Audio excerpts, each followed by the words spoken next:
The pandemic makes the upcoming presidential election unprecedented because so many people are planning to vote by mail in order to prevent the spread of coronavirus. But based on current estimates, it's likely that Trump will take the lead in the general election on the night of the election.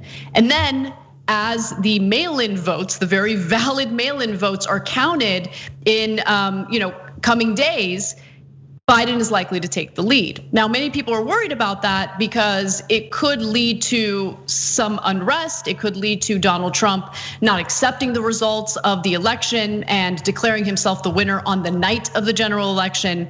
And so as CNN reports, the data firm Hawkfish, which was founded by former New York mayor and 2020 Democratic presidential candidate Michael Bloomberg, recently studied these scenarios and is warning the public about what they call the Red Mirage.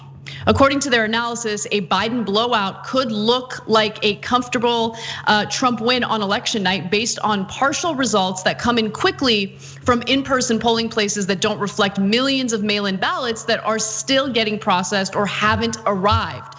The analysis assumes that states that are new to this level of mail-in voting will suffer from similar delays. And there is additional research to this that I think is worth noting. So for instance, Edward Foley, who's an election law expert who teaches at Ohio State University, has examined these post-election shifts. According to his research, the blue shift is very real in Pennsylvania. He found that the Democratic candidate picked up at least 22,000 votes after election day in the last 4 presidential elections through mail-in voting. Typically, that isn't enough to sway the outcome, but it could happen. And this also played out in 2018 during the midterms in a high stakes Senate race in Arizona. Republican Martha McSally had a 15,403 vote lead on election night, but that turned into a 71,303 vote deficit as Democrat Kristen Sinema pulled ahead thanks to mail-in and provisional ballots. So it is very real that on the night of the election, with the partial results coming in, that it looks like Donald Trump is winning. But again, if you get all those mail-in ballots and you count them accurately, Biden could very well take the lead. The question is, will Trump and his campaign attempt to claim victory and then refuse to accept the final outcome after all the mail-in ballots have been counted?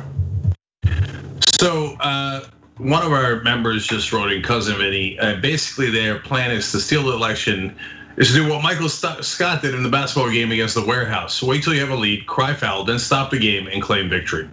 Yeah, pretty much.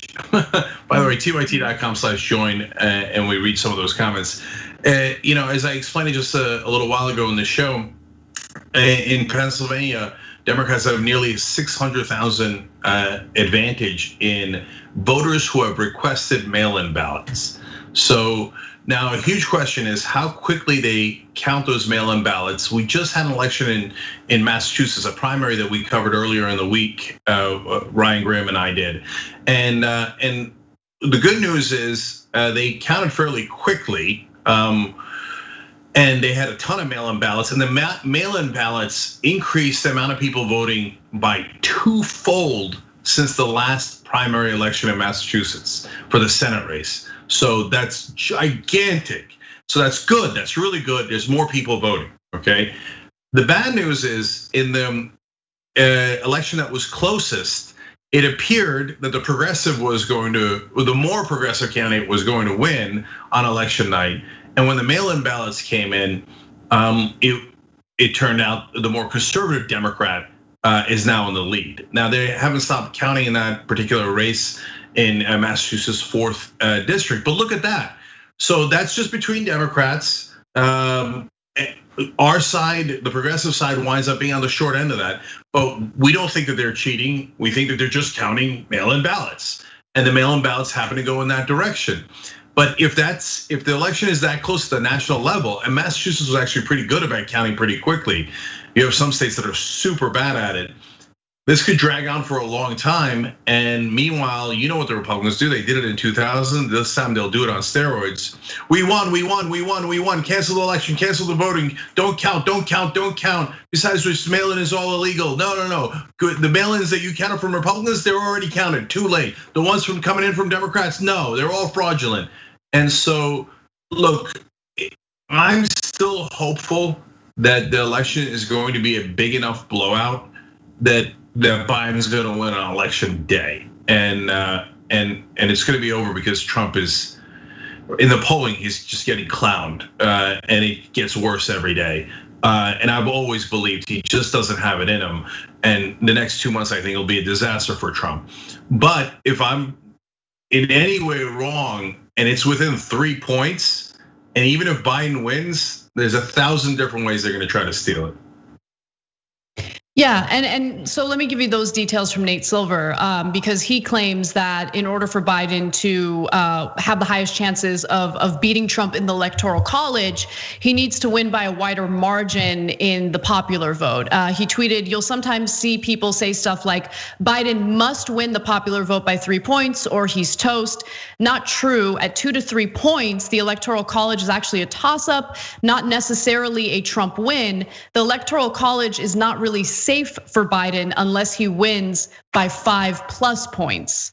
And so he has a breakdown in a tweet that kind of shows you his chances of winning the election based on how much he wins the popular vote by. So if he wins by 0 to 1 point, he only has a 6% chance of winning the Electoral College, and then he breaks it down 1 to 2 points, 22% chance. In order for him to have the best chance of winning the Electoral College, he needs to beat Trump in the popular vote 6 to 7 points. So guys, these are two separate issues. I just want to be clear about that. One is day of voting and mail-in voting and counting all of those votes. And so even with the Electoral College, if they stop the vote counting and don't count some of the mail-in ballots, Trump could claim victory even though he did not win the Electoral College and hence did not win the presidency. The second issue is the Electoral College is so ridiculous and antiquated that even if you have a fair election, because of how overwhelmingly the Democratic candidate wins the blue states, it could turn out that Trump wins again, even though he lost the popular vote.